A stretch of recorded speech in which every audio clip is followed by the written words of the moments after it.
और बंदरगाह और जलमार्ग क्षेत्र को बढ़ावा देने के लिए सरकार कई कदम उठाने जा रही है। जहाजरानी और परिवहन मंत्री नितिन गडकरी ने कहा है कि सरकार का इस वर्ष के अंदर जल मार्ग यातायात 3.5% से बढ़ा करके 15% तक करने का लक्ष्य है और इस कदम से उम्मीद यही की जा रही है कि लगभग 50 लाख रोजगार उत्पन्न होंगे।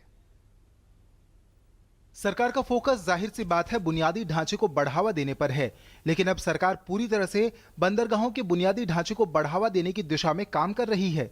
जहाजरानी और परिवहन मंत्री नितिन गडकरी ने कहा है कि सरकार ने इस वर्ष जल मार्ग यातायात 3.5% से बढ़ाकर 15% करने का लक्ष्य रखा है। मुंबई में तटीय जहाजरानी और अंतर्देशीय जलमार्ग पर एक सम्मेलन में उन्होंने कहा कि चीन, दक्षिण कोरिया और यूरोपीय देशों में 40% से अधिक परिवहन जलमार्गों के जरिए होता है। साथ ही उन्होंने कहा कि बंदरगाहों के विकास से राष्ट्र की सकल घरेलू आय बढ़ती है। सरकार जल्दी ही 3 बंदरगाहों पर काम शुरू करने जा रही है। नितिन गडकरी ने घोषणा की कि बंदरगाहों और नदी जलमार्गों की बुनियादी सुविधाओं के विकास में 40% की सब्सिडी दी जाएगी। इनके विकास से पूरे देश में लगभग 50 लाख लोगों को रोजगार मिलेगा। जाहिरा तौर पर सरकार के इस कदम से पोर्ट्स और जलमार्ग के बुनियादी ढांचे को काफी बढ़ावा मिलेगा। Bureau report, DD news.